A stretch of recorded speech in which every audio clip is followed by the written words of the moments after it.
Hello everyone. आज हम एक ऐसे कहानी के बारे में आपको बताने जा रहे हैं जो आपको बहुत ही ज़्यादा मोटिवेट करेगी। यह कहानी सिर्फ बच्चों के लिए नहीं बल्कि हर एक इंसान के लिए है। यह कहानी है हमारे आसपास मौजूद उस पक्षी की जिसे हम बाज कहते हैं, जिसे इंग्लिश में ईगल कहा जाता है। क्या आपको पता है कि ऐसा कहा जाता है कि बाज अपने एक ही जीवन में 2 बार जन्म लेता है? ऐसा क्यों? चलिए कहानी से आपको बताते हैं। दरअसल बाज का जीवन एक तपस्या से कम नहीं होता। जन्म लेते ही उसकी शुरू हो जाती है एक ऐसी ट्रेनिंग जो जान लेने वाली ट्रेनिंग होती है, और जब वो अपना आधा जीवन बिता लेता है तो आधे जीवन के बाद उसका फिर से पुनर्जीवन होता है, और उसके लिए उसे बहुत बड़ी कठोर चुनौतियों को सामना करना पड़ता है। जिस उम्र में बाकी पक्षियों के बच्चे चिचियाना सीखते हैं, उस उम्र में एक मादा बाज अपने चूजे को पंजे में दबोचकर सबसे ऊंचा उड़ जाती है। पक्षियों की दुनिया में ऐसी टफ एंड टाइट ट्रेनिंग किसी और की नहीं होती। मादा बाज अपने चूजे को लेकर लगभग 12 किलोमीटर ऊपर ले जाती है, जितने ऊपर अमूमन हवाई जहाज उड़ा करते हैं, और वह दूरी तय करने में मादा बाज 7 से 9 मिनट का समय लेती है।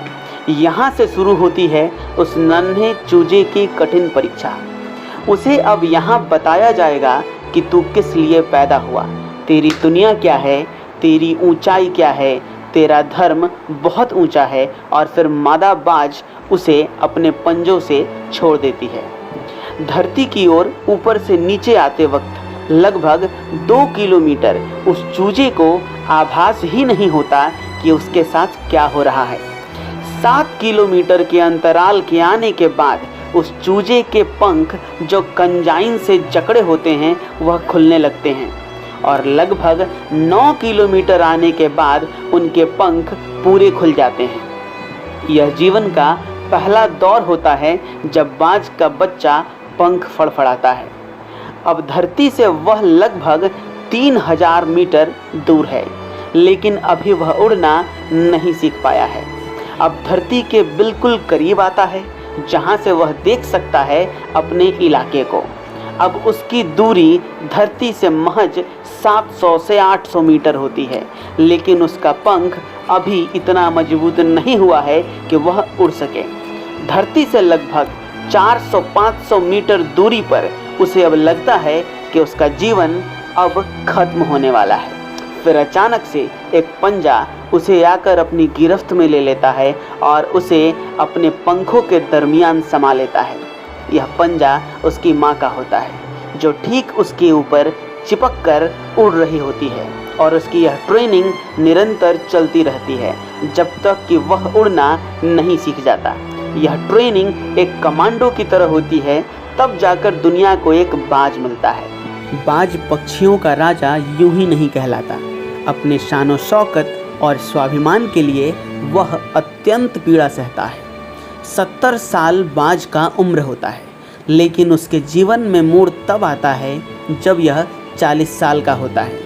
उम्र के इस पड़ाव में इसकी चोंच सामने से झुक जाती है और काफ़ी लचीली भी हो जाती है, जिससे वह शिकार नहीं कर पाता।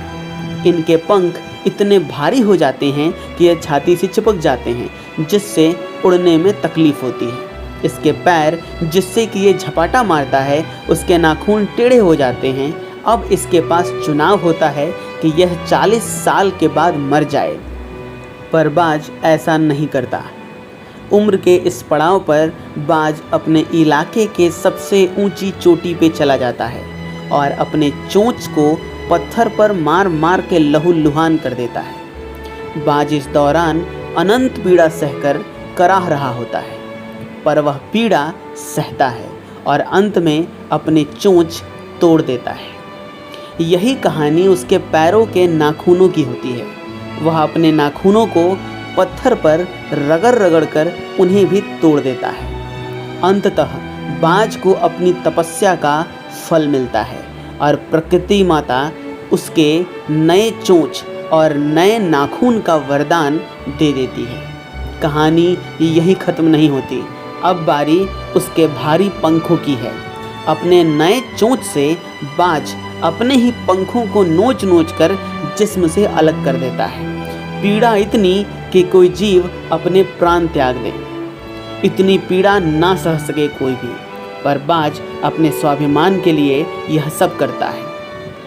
करीबन 6 महीने बाद उसके नए पंखों स्वरूप एक नया जीवन मिलता है और फिर वह अपनी बाकी की जिंदगी उसी शानो शौकत से जीता है और जिस ऊंचाई पर उड़ा करता था उससे भी ऊंचा उड़ान अपने जीवन में उड़ता है। हिंदी में एक कहावत भी है कि बाज के बच्चे मुंडेरों पर नहीं उड़ते। इस कहानी से आपको क्या सीख मिलती है, एक सेंटेंस में कमेंट बॉक्स में ज़रूर लिखें।